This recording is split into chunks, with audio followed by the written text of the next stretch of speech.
नमस्कार, जय हिंद। एक कौवा था और एक बाज था।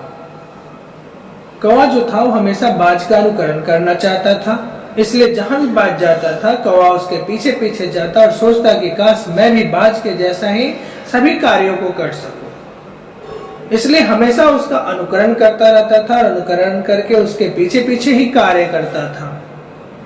एक बार की बात है, उसने देखा कि बाज उड़ते हुए गया और शिकार करने के लिए एक चरवाहा जहां जंगल में किसी मैदान में अपने भेड़िया और मेमना को लेकर वहां पर उसे चरा रहा था। बाज उड़ते हुए गया, बहुत ऊंचाई तक आकाश में ऊपर तक गया, उसके बाद नीचे आया और अपने जोरदार पंजों से सीधा नीचे आया और एक मेमना के ऊपर वो पंजा मारा और उसे लेकर उड़ गया।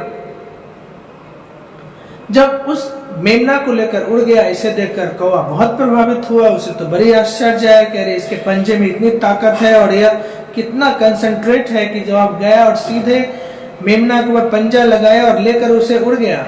यही सोचकर कौवा के मन में भी ख्याल आया, क्यों न मैं भी ऐसा ही करूं और शिकार करूं, बाज के जैसा ही बनूं, मैं भी शिकार कर लूं और आसानी से मेरा भी बाज की तरह मैं भी प्रसन्न रहूं और अपने कार्यों में उससे अनुकरण करते हुए मैं भी शिक्षा लूं। वह भी उड़ने लगा और इस प्रतीक्षा में पड़ गया कि मैं भी किसी भेड़िया या उसके बच्चे का शिकार करूंगा। दिन बीतता गया। एक दिन ऐसा समय आया कि फिर वह चरवाहा अपने भेड़िया और मेमना को लेकर जंगल में चराने के लिए लाया। कौवा को एक सुअवसर प्राप्त हुआ कि मैं भी आज एक मेमना या भेड़िया को लेकर उड़ जाऊंगा। वह ऊपर गया और ऊपर से सीधे मेमना के ऊपर आया और प्रहार किया और सीधे मेमना पर जैसे ही वह उस पंजों से उस मेमना को पकड़ा, उसके लंबे लंबे रोए में कौवे का जो पैर था वो फंस गया और वह उड़ नहीं पाया। यह देख दूर बैठा चरवाहा दौड़ कर आया उसके पास और उस कौवे को मेमना के शरीर से निकाला, उसके पंजे को निकालकर अपने हाथों से जकड़ लिया। जकड़ के उस कौवे को अपने साथ अपने घर ले गया। जब घर पहुंचा तो उसने देखा कि इस कौवे का मैं क्या करूं। उसे एक युक्ति सूझी, क्यों न अपने बच्चों को खेलने के लिए इस कौवे का पंख में काट दूं ताकि यह उड़ न पाए। और उसने दोनों पंखों को काट दिया।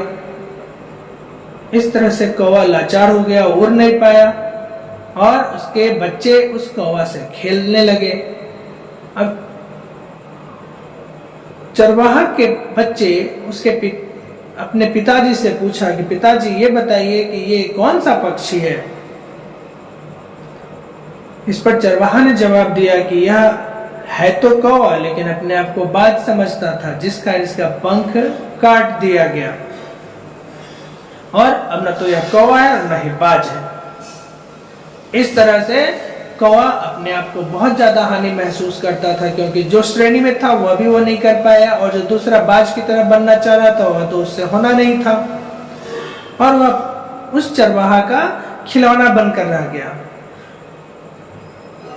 इस तरह से उसे बहुत ज्यादा ग्लानि हुई और उसे अपनी क्षमता जो वह था उसके अनुकरण को छोड़कर दूसरे का अनुकरण करने लगा, जिससे उसे जिंदगी भर अफसोस हुआ। तो बच्चों, इस कहानी से हमें क्या शिक्षा मिलती है? हमें यही शिक्षा मिलती है कि हमें अपनी क्षमता के अनुसार कार्य करनी चाहिए। किसी को देखकर उसके बराबरी का हमेशा ध्यान नहीं रखना चाहिए। अपने अनुसरण और कार्य का ध्यान अपनी क्षमता के आधार पर करना चाहिए, तभी हम अपने जीवन में सफलता प्राप्त कर लें। किसी से तुलनात्मक कार्य तुलना करने से हम सफलता प्राप्त नहीं कर सकते हैं। हम तभी अच्छा कर सकते हैं जब हम अपने आप अपनी क्षमता के अनुसार पर अपने कार्यों पर पूर्ण निष्ठा और समझदारी से कार्य करें। नहीं तो वही बाज और कौवा वाला हाल हो जाएगा। हमेशा जो मस्त है वही मनमस्त है, जो अपने कार्यों में व्यस्त है, जिन्हें पता है कि मुझे क्या करना है, अपने क्षमता के अनुसार अपने कार्यों को अगर अंजाम देगा तो सही अनुरूप में पकड़ेगा। अपने आप को आकलन करें और उसी अनुसार अपने निष्ठा से कार्यों को संपादित करें, निश्चय सफलता मिलेगी। तुलना ना करें, तुलना हानिकारक होती है और इससे बहुत सारा कष्ट होता है, इसलिए तुलना कभी करने नहीं चाहिए। इन्हीं शुभ कामनाओं के साथ हमें दीजिए इजाजत। मिलते हैं अगले वीडियो में, तब तक के लिए नमस्कार, जय हिंद।